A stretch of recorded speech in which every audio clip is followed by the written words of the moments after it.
یہ واردات مشرقی پنجاب کے ایک چھوٹے سے قصبے کی ہے۔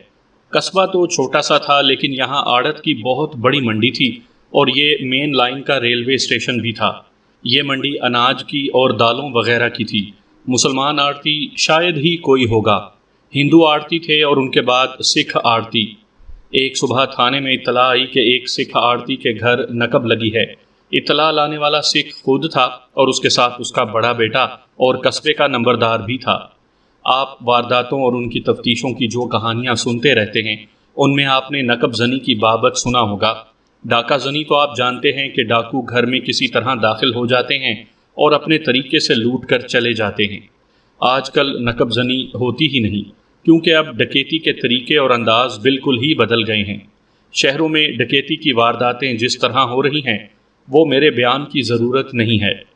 میں اس دور کی بات سنا رہا ہوں جب انگریز حکمران ڈاکوؤں کو لوگوں کا بدترین دشمن سمجھا کرتے تھے اور کہتے تھے کہ ان کی بادشاہی میں کسی ڈاکو کو زندہ رہنے کا کوئی حق نہیں۔ کسی نے علاقے میں ڈاکہ زنی یا نقب زنی کی واردات کی تو اس علاقے کا انگریز ڈی ایس پی تھانے دار کی جان کو آ جاتا تھا اور روز بروز کی تفتیش کی رپورٹ لیتا تھا۔ نقب اس طرح لگائی جاتی تھی کہ مکان کے پچھواڑے کی دیوار کو نیچے یعنی زمین کے قریب سے اس طرح کاریگری سے توڑا جاتا تھا کہ آواز تک پیدا نہیں ہوتی تھی۔ اگر دیوار اینٹوں کی ہوتی تو لوہے کے ایک بڑے سمبے سے ایک ایک اینٹ بڑے آرام سے نکال لی جاتی۔ دیوار پتھروں کی ہوتی تو اسی طرح ایک ایک پتھر نکالا جاتا اور اتنا شگاف کر لیا جاتا جس میں سے ایک آدمی ہاتھوں اور گھٹنوں کے بل رینگ کر اندر جا سکتا تھا اور جس میں عام سائز کا ایک ٹرنک نکالا جا سکتا تھا۔ نقب زنی سردیوں کے موسم میں نہیں کی جاتی تھی، وجہ یہ کہ سردیوں میں لوگ کمروں میں سویا کرتے تھے۔ نقب زنی عام طور پر اس موسم میں ہوتی تھی جب لوگ صحن میں یا برآمدے میں سویا کرتے تھے۔ گرمیوں کے موسم میں بھی نقب زنی ہوتی تھی، گرمیوں میں لوگ چھتوں پر سویا کرتے تھے۔ نقب زنی کی واردات میں عام طور پر ایک گھر بھیدی ضرور ہوا کرتا تھا۔ گھر بھیدی نقب زنوں کو بتاتا تھا کہ پچھواڑے کی دیوار کو کس جگہ سے توڑنا ہے، پھر وہ یہ بتاتا تھا کہ ٹرنک یا وہ مال جو لوٹنا ہوتا تھا وہ اس کمرے میں یا ساتھ والے کمرے میں یا فلاں جگہ رکھا ہے۔ ڈاکہ زنی میں بھی گھر بھیدی ہوتے تھے لیکن نقب زنی کے لیے گھر بھیدی ضروری ہوتا تھا۔ آپ خود غور کریں کہ دیوار تو آپ نے آسانی سے توڑ لی۔ یہاں میں یہ بھی بتا دوں کہ اس وقت دیواروں میں سیمنٹ استعمال نہیں ہوتا تھا بلکہ مٹی کا گارا استعمال ہوتا تھا۔ اس وجہ سے یہ سہولت تھی کہ اینٹیں یا پتھر آسانی سے نکالے جا سکتے تھے۔ آپ نے اندر جانے کا راستہ تو بنا لیا لیکن مکان کے اندر سے آپ واقف ہی نہیں کہ کتنے کمرے ہیں اور کس طرف کیا ہے اور مال کہاں کہاں رکھا ہے، تو اندر آپ کا اتنا زیادہ وقت لگ جائے گا کہ گھر کا کوئی نہ کوئی فرد جاگ اٹھے گا۔ نقب زنی کی بابت میں کچھ اور دلچسپ باتیں بھی سنا سکتا ہوں لیکن اس وقت ایک واردات سنانی ہے جس کی میں نے تفتیش کی تھی۔ خواہ مخواہ بات کو لمبا نہ کروں تو مناسب رہے گا، نہیں تو آپ کا وقت ضائع ہوگا۔ اس سکھ آڑتی کا مکان اینٹوں کا بنا ہوا تھا۔ اس نے بتایا کہ گھر کے سب افراد صحن میں سوئے ہوئے تھے۔ میں نے اس سے جو باتیں پوچھنی تھیں وہ سب پوچھ کر ایف آئی آر اسی کے نام تحریر کی اور اس کے ساتھ اپنے عملے کے کچھ آدمی لے کر چل پڑا۔ میں نے راستے میں اس کو کہا کہ ایسی وارداتیں بعض اوقات دشمنی کی بنا پر یا انتقام کے طور پر بھی کی جاتی ہیں۔ اس سے دریافت کیا کہ اس کی کسی کے ساتھ عداوت ہے؟ اس نے جواب دیا کہ کسی کے بھی ساتھ اس کی ذرہ جتنی بھی ناراضگی نہیں۔ یہ تو مجھ کو علم تھا کہ کاروباری لوگ کسی کے ساتھ دشمنی مول نہیں لیتے تھے۔ ان تاجروں میں کاروباری رقابت تو چلتی ہے لیکن ایسی نہیں جس طرح مسلمان انتقامی طور پر قتل سے کم بات ہی نہیں کیا کرتے تھے۔ میں جائے وقوع پر پہنچا۔ مکان کے اندر جانے کے بجائے میں پچھواڑے گیا جدھر سے نقب لگی تھی۔ یہ مکان قصبے کے باہر تھا اور اس کے پچھواڑے کوئی اور مکان نہیں تھا بلکہ وہاں سے کھیت شروع ہو جاتے تھے۔ اس مکان کے پچھواڑے سے مکئی کی پکی ہوئی فصل تھی۔ میں نے نقب دیکھی، یہ کسی تجربے کار نقب زن کی کاریگری تھی۔ ایک بات بتانا ضروری سمجھتا ہوں، اس وقت نقب زنی، ڈکیتی، راہزنی، جیب تراشی، کفل شکنی وغیرہ کے جرائم ہوتے تھے اور ہر طریقہ جرم کے ماہر مجرم ہوتے تھے۔ خاص بات یہ کہ نقب زن صرف نقب زنی کیا کرتے تھے۔ ڈاکہ زنی کا ارتکاب کرنے والے نقب نہیں لگاتے تھے بلکہ ان کا اپنا ایک جدا طریقہ تھا۔ ایسے ہی راہزن صرف راہزنی کرتے تھے اور کفل شکن صرف تالے توڑنے میں مہارت رکھتے تھے۔ ایسا تو ہوتا ہی نہیں تھا کہ ایک جیب تراش اور ایک راہزن اور کفل شکن مل کر نقب لگاتے۔ وہ اس واسطے یہ کام نہیں کرتے تھے کہ ان کو اس کاریگری کا تجربہ ہی نہیں ہوتا تھا۔ میں نے نقب لگی دیکھی تو میں سمجھ گیا کہ یہ کسی نقب زن کاریگر کا کام ہے، اور اس کے ساتھ ہی میرے دماغ میں اپنے علاقے کے 4-5 نقب زن آ گئے۔ میں نے ان کو تھانے طلب کرنا تھا۔ میں مکان کے اندر گیا۔ صحن بہت ہی وسیع تھا اور 3 کمرے ایک لائن میں تھے۔ تینوں کے درمیان والا کمرہ زیادہ بڑا تھا۔ نقب بائیں طرف چھوٹے کمرے کی دیوار میں لگی تھی اور اسی کمرے میں ٹرنک اوپر نیچے رکھے ہوئے تھے۔ میں نے نوٹ یہ کیا کہ یہ ٹرنک اسی دیوار کے ساتھ رکھے ہوئے تھے جس میں نقب لگی تھی، لیکن نقب اس جگہ لگائی گئی تھی جہاں دیوار کے آگے کچھ بھی نہیں تھا۔ اس کا صاف مطلب یہ تھا کہ نقب لگانے والوں کو معلوم تھا کہ دیوار کے اندر کی طرف جگہ خالی ہے۔ اگر معلوم نہ ہوتا تو وہ اس جگہ نقب بھی لگا سکتے تھے جہاں دیوار کے ساتھ ٹرنک پڑے ہوئے تھے، اور ایک بڑی پیٹی تھی جس میں رضائیاں اور گدے رکھے جاتے تھے۔ وہاں نقب لگائی جاتی تو ملزم اندر نہیں جا سکتے تھے۔ پھر یہ خاص چیز نوٹ کی کہ جو ٹرنک ملزم اٹھا کر لے گئے تھے وہ گھر والوں کے بیان کے مطابق 3 ٹرنکوں کے نیچے رکھا ہوا تھا۔ اس کا مطلب یہ تھا کہ ملزموں کو پہلے ہی معلوم تھا کہ مال اس ٹرنک میں ہے۔ وہ آئے، اوپر سے 3 ٹرنک اٹھا کر نیچے رکھے اور مال والا ٹرنک اٹھا کر چلے گئے۔ انہیں معلوم نہ ہوتا تو وہ سارے ٹرنکوں کے تالے توڑ کر مال تلاش کرتے اور پھر مطلوبہ ٹرنک لے جاتے۔ اس طرح ہوتا تو بے شمار وقت لگ جاتا۔ میرے دماغ نے یہ نقطہ قبول کر لیا کہ اس واردات میں گھر کا بھیدی شامل ہے۔ ایسی واردات کے موقع پر جا کر جو کاغذی کارروائی اور ضابطے کی جو دیگر کارروائیاں کرنی ہوتی ہیں، ان میں آپ کے واسطے کوئی دلچسپی کا سامان نہیں۔ ان کو میں الگ رکھتا ہوں۔ آپ کہانی کے مطلب کی باتوں پر توجہ رکھیں۔ میں تھانے سے روانہ ہوتے وقت کھوجی کے گھر پیغام بھیج کر آیا تھا کہ وہ فلاں جگہ فوراً پہنچے۔ وہ آ گیا تھا اور اپنے کام میں مصروف ہو گیا تھا۔ دیوار اور فصل کے درمیان اس کو کھرے مل گئے تھے جو ملزموں کے تھے، اور اب وہ یہ دیکھتا پھر رہا تھا کہ ملزم کس طرف گئے ہیں۔ یہ اس کے واسطے آسان کام نہیں تھا، وجہ یہ کہ تمام کھیتوں میں فصل کھڑے تھے اور پکی مینڈھوں پر کھرے کا نظر آنا ممکن نہیں تھا۔ میں اسی گھر کی بیٹھک میں بیٹھ گیا اور سکھ آڑتی کو اپنے پاس بٹھا لیا۔ اس سے پہلے تو یہ دریافت کیا کہ ٹرنک میں کیا کچھ تھا۔ اس وقت تک یہ سکھ حوصلے میں تھا اور میرے ساتھ ساتھ لگا رہا تھا، لیکن جو ہی میں نے اس سے یہ پوچھا کہ نقصان کتنا ہوا ہے تو مجھ کو اس طرح لگا جیسے اس سکھ کو اب اطلاع ملی ہے کہ ڈاکو اس کا گھر لوٹ کر لے گئے ہیں۔ اس نے آسمان کی طرف دیکھا، پھر لمبی آہ بھری اور یک لخت رو پڑا۔ رویا بھی اس طرح کے ہچکیاں لینے لگا اور اپنا چہرہ ہاتھوں میں چھپا لیا۔ میں سمجھ گیا کہ اس کی ساری عمر کی کمائی نکل گئی ہے۔ میرا تو ککھ بھی نہیں رہا۔ اس نے کچھ دیر بعد حوصلے میں آ کر کہا، ساری جمع پونجی اسی ٹرنک میں تھی، اب تو اس کی دھاڑیں نکل گئیں۔ بعد میں اس نے جو تفصیل بتائی وہ مختصر طور پر اس طرح تھی کہ سونے کے بے شمار زیورات اس ٹرنک میں تھے، ان میں اس کی بیوی کے زیورات تھے، اور پھر انہوں نے اپنی جوان بیٹی کے واسطے زیورات بنوائے تھے۔ اس کی بیٹی کی عمر 18-19 سال تھی۔ اس سے چھوٹی ایک اور بیٹی تھی جس کی عمر 12-13 سال تھی، اس کے واسطے بھی انہوں نے کچھ زیورات تیار کروا لیے تھے۔ اس زمانے میں اس سارے زیور کی مالیت 80-90 ہزار روپیہ تھی۔ آج کے ریٹ کے مطابق مالیت کئی لاکھوں کے برابر تھی۔ زیورات کے علاوہ 20-22 ہزار روپیہ نقد اس ٹرنک میں تھا اس وقت کا۔ چھوٹے سے اس قصبے میں ایک بینک کھل گیا تھا جس میں کاروباری لوگوں نے روپیہ پیسہ رکھنا شروع کر دیا تھا، لیکن کاروباری لوگ ابھی تک زیادہ رقمیں اپنے گھروں میں چھپا کر رکھتے تھے۔ اس مال کے علاوہ ٹرنک میں بڑی بیٹی کے جہیز کے بڑے قیمتی کپڑے رکھے ہوئے تھے۔ زیادہ تر کپڑے سلے ہوئے نہیں تھے۔ خالص چاندی کی 4 تشتریاں بھی تھیں اور کچھ ایسی ہی 2-3 اور قیمتی چیزیں بھی تھیں۔ میں نے اس گھر کے افراد دیکھ لیے تھے۔ اس کی جوان بیٹی کو تو غور سے دیکھا۔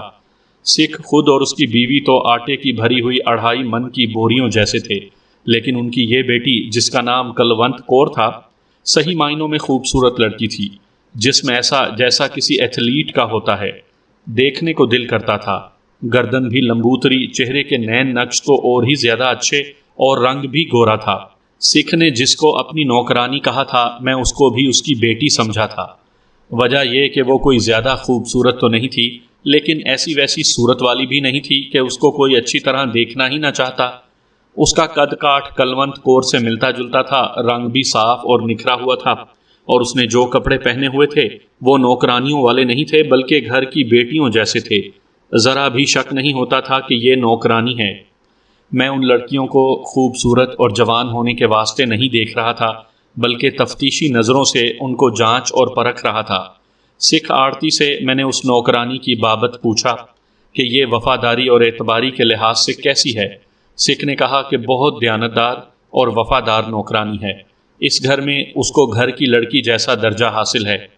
میں اس گھر میں گھومتا پھرتا رہا تھا، کمرے دیکھے اور باہر نکل کر مکان کو اپنی نظروں سے دیکھا۔ اس دوران یہ نوکرانی کئی بار میرے سامنے آئی اور میری نظریں اس پر لگ گئی تھیں۔ آپ جس کو چھٹی حس کہا کرتے ہیں، اس نوکرانی کو دیکھ کر میرے اندر یہ حس پھڑک اٹھی تھی۔ ابھی تو میں نے سراغ رسانی کرنی تھی، لیکن دل اور دماغ گواہی دیتے تھے کہ یہ لڑکی کوئی خاص اہمیت ضرور رکھتی ہے۔ سکھ نے تو یہ کہہ دیا تھا کہ یہ لڑکی پوری طرح وفادار اور قابل اعتبار ہے، لیکن اس سکھ کی نظر میں اور میری نظر میں بہت فرق تھا۔ دونوں کی نظروں کے زاویے مختلف تھے۔ میں نے سکھ سے اس نوکرانی کی بابت چھوٹی چھوٹی باتیں پوچھنی شروع کر دیں۔ اس نے 2-3 بار کہا کہ اس کو اور اس کے گھر کے کسی بھی فرد کو اس نوکرانی پر ایسا شک نہیں کہ اس نے گھر بھیدی بن کر واردات کروائی ہوگی۔ اس نوکرانی کا پورا نام بلونت کور تھا اور اسے بلو کہتے تھے، اور مجھے بتایا گیا کہ اس کو شاید اپنا اصل نام یاد ہی نہیں ہوگا، خود بھی اپنا نام بلو ہی بتاتی ہے۔ مزید یہ پتہ لگا کہ یتیم لڑکی ہے اور اس کا اپنا کوئی گھر گھاٹ نہیں۔ 3 سالوں سے اس سکھ کے گھر میں رہ رہی تھی۔ ان لوگوں نے اس کو الگ کمرہ دیا ہوا تھا۔ سکھ نے یہ بھی بتایا کہ اس لڑکی کو اپنے گھر میں رکھ کر اس نے نیکی کا کام کیا ہے۔ اس نے بلو کو دراصل گھر میں پناہ دی تھی اور یہ لڑکی یہاں گھر کا کام کاج کرتی تھی۔ یہ فیصلہ گردوارے میں ہوا تھا کہ اس لڑکی کو یہ سکھ اپنے گھر میں رکھے اور اس کی ساری ذمہ داریاں سنبھال لے۔ یہ تو ہندوؤں اور سکھوں میں آج بھی خوبی پائی جاتی ہے کہ وہ اپنے مذہب کے کسی شخص کو کسی کا محتاج نہیں ہونے دیتے اور اس کے واسطے کوئی ذریعہ معاش پیدا کر دیتے ہیں۔ مسلمانوں میں یہ بات نہیں۔ یہی وجہ ہے کہ بھیک مانگنے کا پیشہ صرف مسلمان اختیار کرتے ہیں۔ میں نے بلو کی پچھلی ہسٹری معلوم نہیں کی، صرف موجودہ حالات معلوم کیے اور یہ جاننے کی کوشش کی کہ اس گھر میں اس کی کیا حیثیت ہے اور اس کو کتنی آزادی یا اپنی من مرضی کرنے کی اجازت حاصل ہے۔ مجھ کو سکھ نے بتایا کہ یہ ہے تو نوکرانی، لیکن اس کی بڑی بیٹی بلونت کور کی سہیلی بنی ہوئی ہے اور کلونت کور بھی اس کو سہیلیوں جیسا چاہتی ہے۔ سکھ نے مزید تعریف کرتے ہوئے کہا کہ کلونت کور بلو پر 16 آنے اعتبار کرتی ہے اور یہ مانا ہی نہیں جا سکتا کہ بلو دھوکہ دے گی۔ تفتیش اور سراغ رسانی دماغ اور عقل کا کھیل ہوتا ہے، جس میں مزاج کو ٹھنڈا رکھنا بہت ہی ضروری ہوتا ہے۔ اگر تھانے دار تھانے داری کے روب میں رہے اور یہ سمجھے کہ وہ تھانے داری دھونس جما کر سراغ لگا لے گا تو تفتیش میں سوائے ناکامی کے کچھ حاصل نہیں ہوتا۔ میرے واسطے یہ فیصلہ کرنا مشکل ہو رہا تھا کہ سکھ کی بیوی کو پہلے پوچھ گچھ کے لیے بلاؤں یا بلو نوکرانی کو۔ دماغ پر بہت زور دیا اور آخر عقل نے یہ فیصلہ دیا کہ بلو کو پہلے لایا جائے۔ میں نے سکھ کو کہا کہ وہ اندر چلا جائے اور اپنی نوکرانی کو میرے پاس بھیج دے اور اسے پوری تسلی دے کہ ڈرنے یا جھجکنے والی کوئی بات نہیں۔ سکھ چلا گیا اور بلو نوکرانی میرے پاس آ گئی۔ یہ لڑکی جب میرے اتنا قریب ہو کر بیٹھی تو میں نے دیکھا کہ اس کی آنکھوں میں اور چہرے پر نوجوانی کا اور شباب کا ایسا تاثر ہے جسے کوئی مرد نظر انداز نہیں کر سکتا تھا۔ اس نے جب میرے ساتھ بات کی تو مجھے آپ کہنے کے بجائے تم کہا۔ میں نے اس کو برا نہیں سمجھا، مجھے معلوم تھا کہ سکھ اور قبائلی پٹھان جس کی دلی طور پر عزت کرتے ہیں اس کو آپ کے بجائے تم یا تو کہتے ہیں۔ یہ تو ان پڑھ لگتی تھی۔ تم نے مجھے کیوں بلایا ہے؟ بلو نے پوچھا۔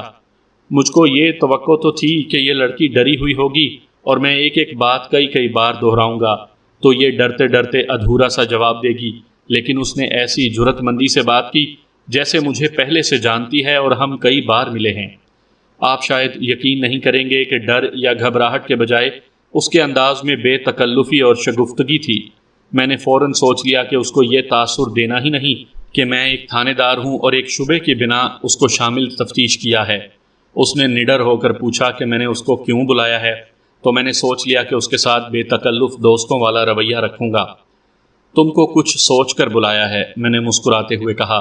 اس گھر میں مجھے صرف تم نظر آئی ہو جس میں کچھ عقل ہے۔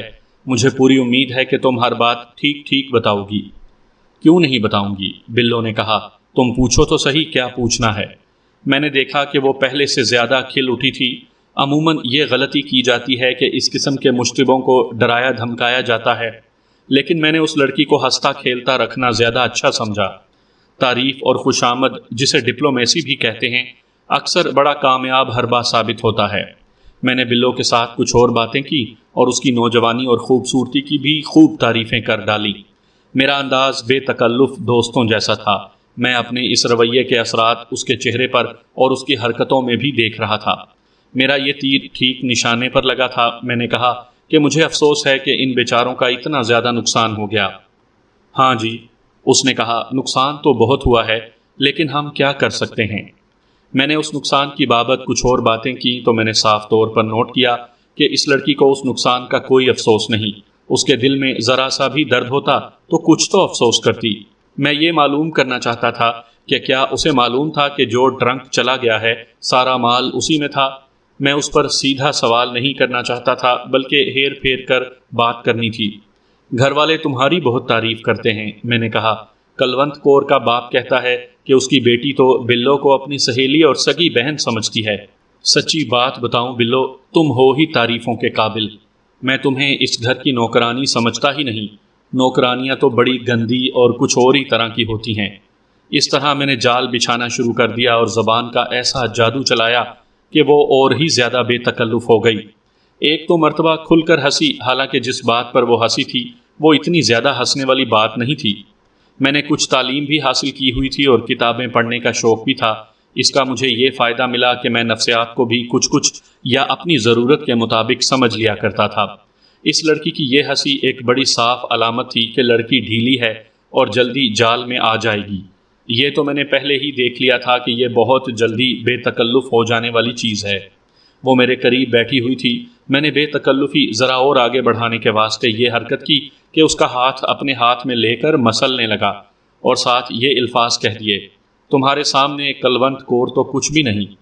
اس کا فوری رد عمل ایسا تھا جیسے وہ انتظار میں تھی کہ میں دوستی کا ہاتھ بڑھاؤں اور وہ میرا ہاتھ اپنے ہونٹوں سے لگا لے۔ وہ اس نے کیا اور پوری طرح بے تکلفی کے موڈ میں آ گئی۔ میں یہاں وہ مکالمے نہیں سناؤں گا جو اس کے ساتھ ہوئے۔ آپ یہ سمجھ لیں کہ میں نے دوستی کا جھانسا دیا اور کہا کہ وہ بھول جائے کہ میں تھانے دار ہوں اور اس سے تفتیش کر رہا ہوں۔ اس نے دروازے کی طرف دیکھا۔ میں جان گیا کہ وہ دیکھنا چاہتی ہے کہ دروازہ کھلا ہوا تو نہیں۔ یہ کیسے ہوا اور وہ کیسے ہوا اور میں نے کیا کیا اور کیا کہا، وہ پوری طرح شیشے میں اتر آئی۔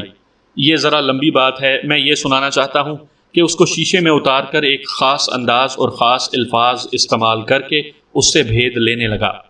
میری ان باتوں میں سکھ کی بڑی بیٹی کلونت کور کا بھی ذکر تھا۔ بلو نے بڑے پیار سے راز فاش کرنے شروع کر دیے۔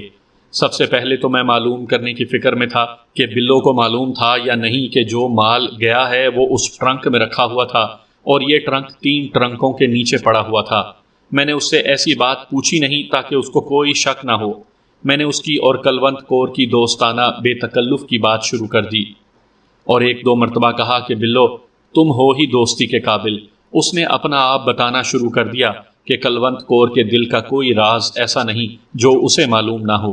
بلو کو پوری طرح معلوم تھا کہ یہ سارا مال جو گیا ہے وہ کالے ٹرنک میں رکھا ہوا تھا، بلکہ کون سی چیز ٹرنک میں کس جگہ رکھی ہوئی تھی، کلونت کور کبھی کبھی یہ چیزیں بلو کو دکھایا کرتی تھی۔ واردات سے 10-12 روز پہلے کلونت کور اور بلو نے مل کر یہ ساری چیزیں یعنی زیورات، رقم اور دیگر اشیاء ٹرنک میں کپڑوں کے نیچے رکھ کر کپڑوں کو نئے سرے سے طے کیا تھا اور رکھا تھا اور پھر تالا لگا دیا تھا۔ سامعین کرام، آپ سن رہے ہیں انسپیکٹر محبوب عالم کی تفتیشی کہانیوں کے سلسلے میں ایک اردو کہانی، دلوں کے بھیدی۔ یہ اس سلسلے کی پہلی قسط ہے۔ مجھے امید ہے آپ کو میری یہ کاوش پسند آ رہی ہوگی۔ آپ نے اگر ابھی تک میرا چینل کہانی گھر سبسکرائب نہیں کیا تو ابھی میرے چینل کو سبسکرائب کر کے بیل نوٹیفیکیشن آن کر لیجئے تاکہ آنے والی ہر نئی کہانی کی اطلاع بروقت آپ تک پہنچ سکے۔ مجھے انتہائی ضروری سوال کا جواب مل گیا تھا۔ اب یہ سراغ لینا تھا کہ ملزموں کے ساتھ بلو کا رابطہ تھا یا نہیں، یا بلو کا کردار اتنا بڑا اور ڈھکا چھپا تھا کہ اس نے گھر بھیدی کا رول ادا کر کے نقب زنی کی واردات کروائی ہو۔ یہ تو ہو ہی نہیں سکتا تھا کہ بلو اس راز سے بھی پردہ اٹھا دیتی۔ مجھ کو ایک شک اور ہو رہا تھا۔ یہ لڑکی مجھے نارمل نہیں لگتی تھی۔ اس کا انداز اب ایسا ہو گیا تھا جیسے وہ میرے ساتھ ملاقات کرنے آئی تھی اور اب ہم دونوں کو یہاں سے کوئی اٹھانے کی جرات نہیں کر سکتا۔ میں نے اس کی غلط فہمی کو خوش فہمی میں تبدیل کیے رکھا اور وہ بہت ہی خوش رہی۔ اگر میں وہ سارے مکالمے لکھ ڈالوں جو میں نے اس کے ساتھ بولے تھے اور وہ حرکتیں بھی سنا دوں جو اس کے ساتھ کی تھیں اور اپنی ایکٹنگ بھی بیان کر دوں تو آپ یقیناً کہیں گے کہ یہ تھانے دار تفتیش کرنے کے بجائے رومان لڑاتا رہا ہے۔ اگر یہ حال احوال اس وقت میری بیوی کے کانوں میں پہنچ جاتا تو وہ مجھے لائن حاضر کروا دیتی۔ یہ تو میں ہی جانتا تھا کہ یہ مشتبہ لڑکی کس طریقے سے میری مٹھی میں آ کر رام ہو گئی۔ میں نے وہی طریقہ اختیار کیے رکھا اور مجھے کامیابی ہوئی، لیکن میں ابھی اس کو پوری کامیابی نہیں کہہ سکتا تھا۔ بلو نے بڑی شوخی اور دلچسپی سے مجھے ایک اور راز بتا دیا۔ وہ یہ تھا کہ کلونت کور ایک مسلمان صوبے دار میجر کے بیٹے کے ساتھ عشق اور محبت کا ڈرامہ کھیل رہی تھی۔ بلو نے جو تفصیلات سنائیں وہ اس طرح تھی کہ یہ لڑکا 18-19 سال عمر کا تھا اور بڑا خوبرو لڑکا تھا۔ ان کی ملاقاتیں بلو کروایا کرتی تھی۔ بلو زبانی پیغام لاتی اور لے جاتی تھی۔ بلو نے یہ بھی بتایا کہ ان کی محبت غلط تعلقات والی نہیں تھی بلکہ ان کا پروگرام شادی کرنے کا بھی تھا۔ بلو نے یہ بات سنائی تو میرے دماغ میں ایک اور شک آ گیا۔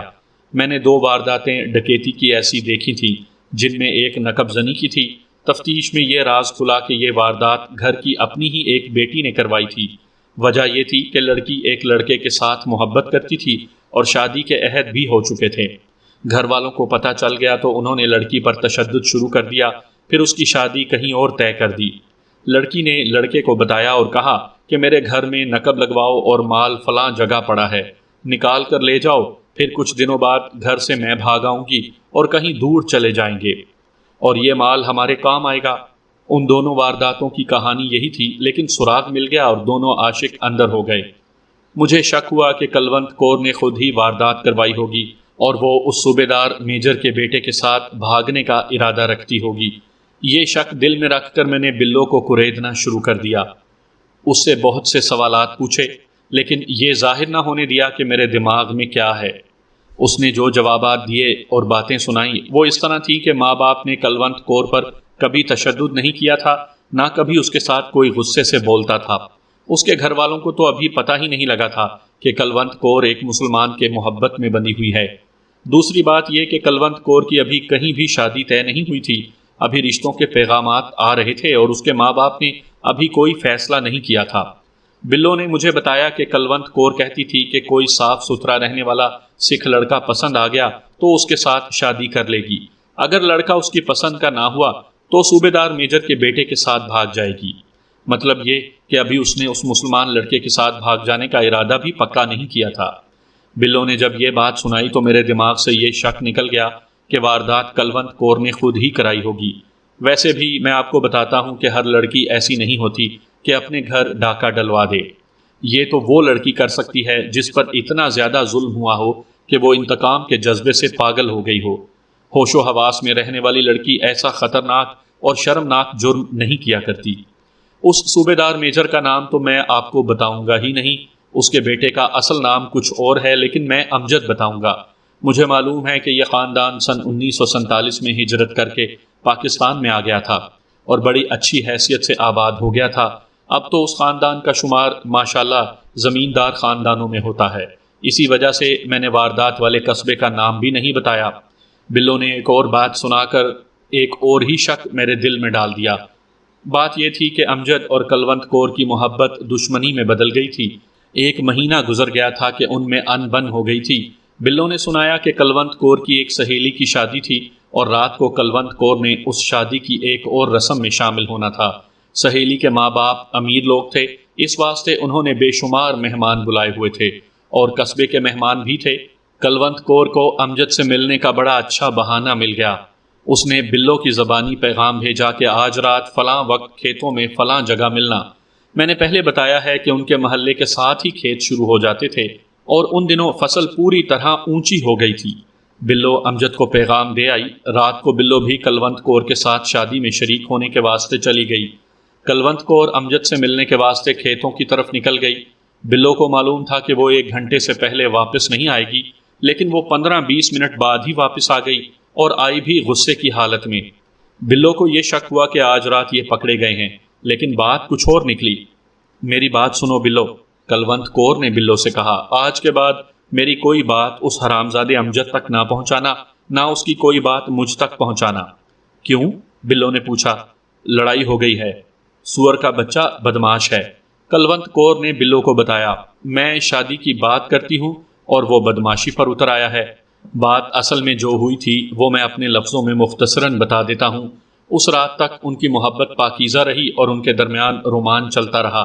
کلونت کور نے امجد کو بھی بتایا تھا کہ اس کی شادی اس کی پسند کے مطابق نہ ہوئی تو وہ امجد کے ساتھ گھر سے نکل جائے گی، وہ مسلمان ہو کر اس کے ساتھ شادی کر لے گی۔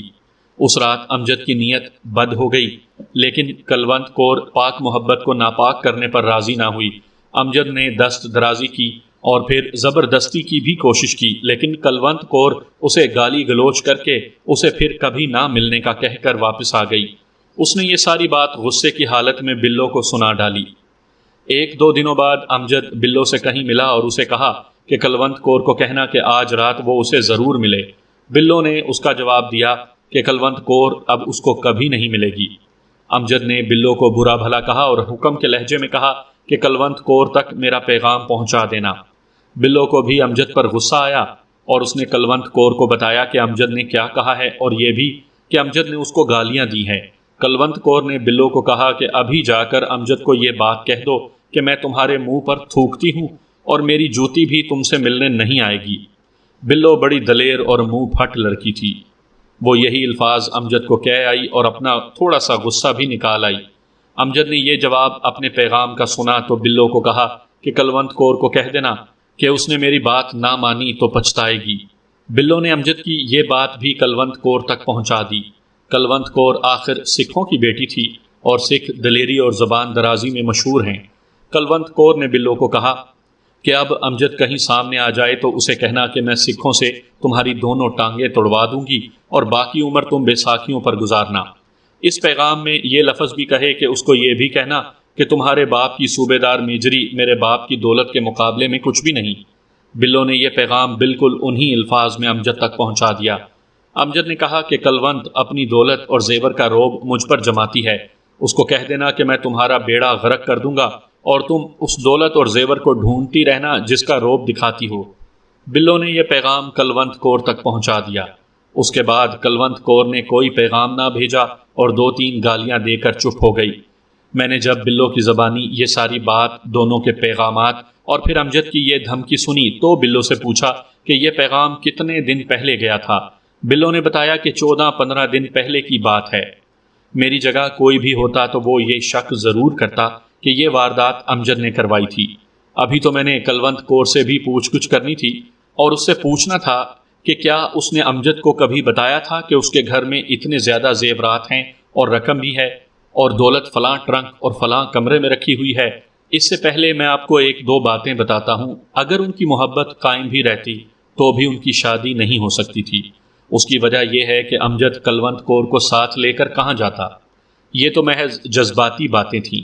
کلونت کور گھر سے بھاگ کر مسلمان ہو جاتی اور امجد کے ساتھ شادی کر لیتی تو سکھ ان دونوں کو قتل کر دیتے۔ وہ سکھوں کا علاقہ تھا اور اس قصبے میں سب سے زیادہ آبادی سکھوں کی تھی، اس کے بعد ہندوؤں کی اور پھر اس کے بعد مسلمانوں کا نمبر آتا تھا، اور مسلمانوں کی آبادی بہت کم تھی۔ سکھ جل سے جلوس نکالنے والی قوم نہیں تھی، انہوں نے قانون اپنے ہاتھ میں لے کر ان دونوں کو سزائے موت دے دینی تھی۔ میں نے بلو کو دوستی کا یقین دلایا اور وہاں سے اٹھ کھڑا ہوا۔ باقی تفتیش تھانے میں کرنی تھی۔ میں تھانے میں چلا گیا۔ دن کے 3-3:30 بجے کے درمیان کا وقت تھا۔ تھانے میں رونق لگی ہوئی تھی۔ تھانے میں میرے 2 اسسٹنٹ تھے، ایک جونیئر سب انسپیکٹر تھا، سب انسپیکٹر بنے ابھی اسے 3 مہینے ہی گزرے تھے، دوسرا ASI تھا۔ انہیں معلوم تھا کہ نقب زنی یا ڈاکہ زنی کی واردات ہو جائے تو کیا کرنا ہے۔ میں تو جائے وقوع پر تھا۔ ان دونوں نے میری غیر حاضری میں بہت سے مشتبہ تھانے میں اکٹھے کر لیے تھے۔